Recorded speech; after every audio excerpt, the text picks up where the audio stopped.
حامد و مسلم اما بعد.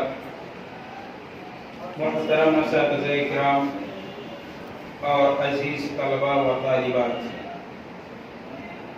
نبی کریم صلی اللہ علیہ وسلم کی سیرت کے حوالے سے یہ سلسلہ چل رہا ہے اور اسی کڑی کو لے کر کے حاضر ہوا ہوں کہ رسول اکرم صلی اللہ علیہ وسلم کا طرز عمل غریبوں اور مسکینوں کے ساتھ، یعنی آپ صلی اللہ علیہ وسلم کا طرز عمل ان لوگوں کے ساتھ کیسا تھا، یہ آج کے درس میں ہم ملاحظہ کریں گے.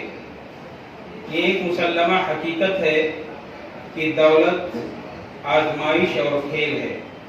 یہی وجہ ہے کہ رسول اکرم صلی اللہ علیہ وسلم نے خود اپنی زندگی غریبوں اور مسکینوں کی صورت میں گزاری اور ان کی مصیبتوں و تکلیفوں کو ہلکا کرنے کے لیے عملی تدابیر جاری کی.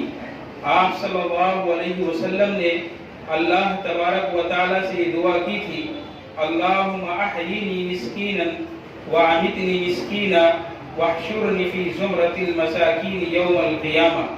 الہی مجھے مسکین بنا کر زندہ رکھ، مسکین ہی موت دے اور قیامت کے دن میرا حشر مسکینوں ہی کے زمرے میں کر. اسی طرح آپ صلی اللہ علیہ وسلم نے مسکین لوگوں کو، غربا کو یہ خوشخبری بھی سنائی: يدخل فقراء المسلمین الجنة قبل اغنیائهم بنصف یوم وهو 500 عام. مسلمان فقراء مالداروں سے آدھا دن پہلے جنت میں داخل ہوں گے اور اس آدھے دن کی مدت 500 سال ہے. رسول اکرم صلی اللہ علیہ وسلم کی نگاہ میں کسی آدمی کی غربت و تندرستی اس کی ذلت و رسوائی کے ہم معنی نہ تھی، اور نہ ہی دولت و ثروت اس کی عزت و وقار کی مترادف تھی.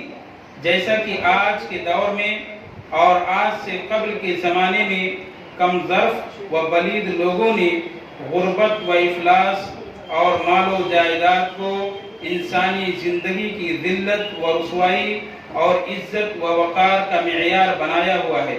جیسا کہ شاعر کہتا ہے: غربت کا اب مذاق اڑانے لگے ہیں لوگ، دولت کو سر کا تاج بتانے لگے ہیں لوگ، تہذیب شہر کتنی بدل دی ہے وقت نے، اپنی روایتوں کو بھلانے لگے ہیں لوگ. اس کے برعکس نبی کریم صلی اللہ علیہ وسلم کی نظر میں کسی آدمی کا اصلی معیار نیکی و پرہیزگاری اور بزرگی و فضیلت تھی، اور یہی چیز حضرت عیسیٰ علیہ السلام نے اپنے متبعین سے کہا تھا، جس کا ذکر انجیل متی میں ہے: قابل مبارکباد ہیں وہ لوگ جن کے دل غریب ہیں، کیونکہ زمین کی بادشاہت انہی کی ہے.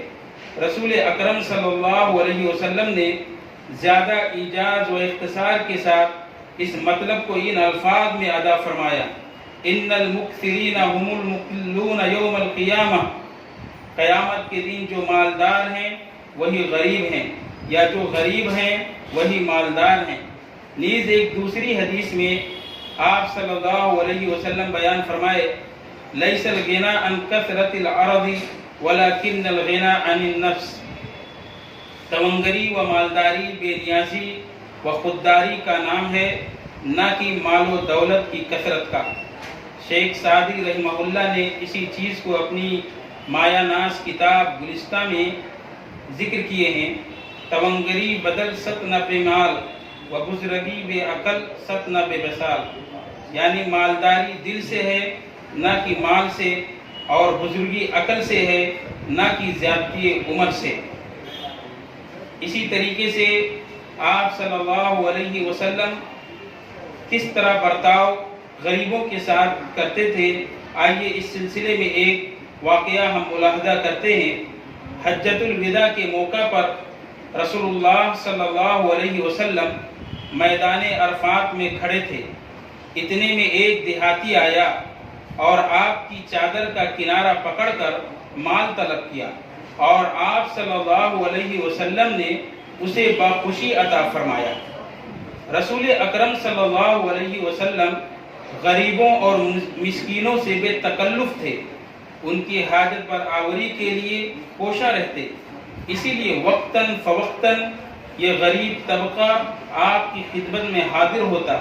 بسا اوقات اس طبقہ میں گنوار دیہاتی لوگ گستاخانہ انداز میں بھی سوال کرتے، لیکن آپ صلی اللہ علیہ وسلم کی پیشانی پر ذرا بھی بل نہیں آتا اور آپ خوشی خوشی ان کی مرادیں پوری کرتے۔ ایک مرتبہ ایک گنوار نے پیچھے سے آ کر اس قدر زور سے آپ صلی اللہ علیہ وسلم کی چادر کھینچی کہ گردن مبارک سرخ ہو گئی۔ آپ صلی اللہ علیہ وسلم نے مڑ کر دیکھا تو وہ بولا، میری مدد کرو، میں غریب آدمی ہوں۔ آپ صلی اللہ علیہ وسلم نے خزانچی سے فرمایا، ایک اونٹ پر جو اور دوسرے اونٹ پر کھجور دے دو۔ میرے پیارے بھائیوں، اس واقعے پر ایک ناحیے سے اور غور کرتے ہیں تو پتہ یہ چلتا ہے کہ یہاں پر اس بدو کا یا گنوار کا نام ذکر نہیں ہے، تو اسی طرح ہمیں بھی اللہ کی رضا کے لیے دینا چاہیے۔ جیسا کہ آج ہم دیکھتے ہیں کہ بہت سے لوگ سیلفی لے لیتے ہیں غریبوں کا، پھر اس کو سوشل میڈیا پر اس کو فارورڈ کرتے رہتے ہیں، ادھر ادھر بھیجتے رہتے ہیں۔ یہ سب اچھی چیزیں نہیں ہیں۔ شاعر نے اسی چیز کو کہا ہے، راشن تھما دیا کسی نے سیلفی کے ساتھ ساتھ، راشن تھما دیا کسی نے سیلفی کے ساتھ ساتھ، جو مرنے لگا تھا بھوک سے غیرت سے مر گیا۔ یعنی ہم جب سیرت طیبہ کو دیکھتے ہیں تو ایک بدو، ایک عربی، ایک دیہاتی، اس طرح کے الفاظ آتے ہیں، یعنی نام تک کا ذکر جلدی نہیں ملتا ہے، اور ہم لوگ سوچیے کہ تصویر لے لیتے، پکچر لے لیتے اور سوشل میڈیا پر فارورڈ کر دیتے ہیں۔ کتنی افسوس کی بات ہے۔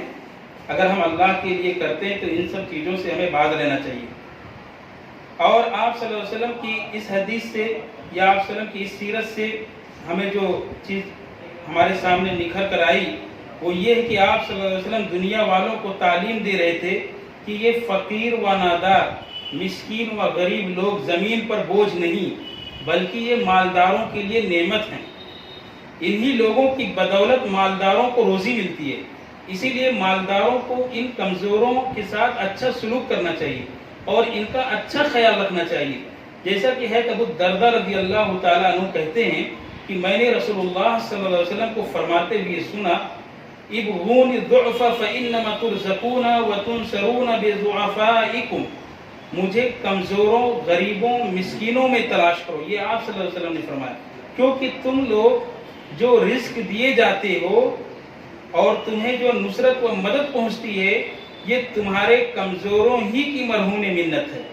یعنی آپ صلی اللہ علیہ وسلم اس حدیث میں بیان فرماتے ہیں کہ اگر اللہ رب العالمین کو تلاش کرنا ہے تو کمزوروں میں تلاش کرو، اگر اللہ رب العالمین کو تلاش کرنا ہے تو غریبوں اور مسکینوں میں تلاش کرو، یہ اللہ رب العالمین کہتا ہے۔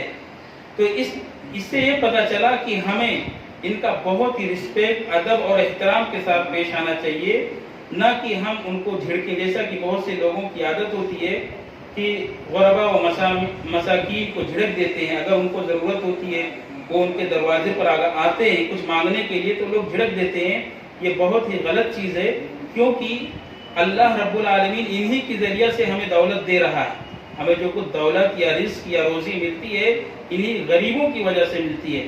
آخر میں ہم اللہ رب العزت سے دعا کرتے ہیں کہ الہ العالمین تو ہم تمام لوگوں کو، تمام طرح کے لوگوں کے ساتھ حسن سلوک کرنے کی توفیق عطا فرما۔